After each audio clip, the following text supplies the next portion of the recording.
ஆச்சி பாதாம் ட்ரிங்க். ஆச்சி பாதாம் ட்ரிங்க் ஒன்னு வாங்கினா ஒன்னு ஃப்ரீ. திருப்பத்தூர் மாவட்டம் நாற்றம்பள்ளி அருகே கட்டுப்பாட்டை இழந்த கார் தேசிய நெடுஞ்சாலையின் மைய தடுப்பு சுவர் மீது மோதிய விபத்தில் ஓட்டுநர் உயிரிழந்தார். காரில் பயணித்த மென் பொறியாளர் நசீர் அகமது படுகாயமடைந்தார். ரம்ஜான் பண்டிகைக்காக கனடாவில் இருந்து வந்த நசீர் அகமது வாணியம்பாடிக்கு காரில் சென்றபோது விபத்து நேரிட்டது.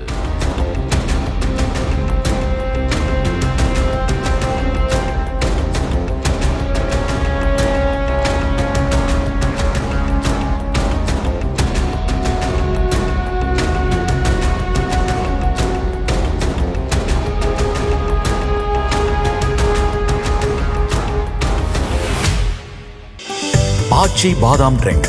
ஆச்சி பாதாம் ட்ரிங்க் ஒன்னு வாங்கினா ஒன்னு ஃப்ரீ. பிளே ஸ்டோர் மற்றும் ஆப் ஸ்டோரில் இருந்து பாலிமர் செயலியை QR கோடு மூலம் பதிவிறக்கம் செய்யுங்கள். செய்திகளை உடனுக்குடன் பெறுங்கள்.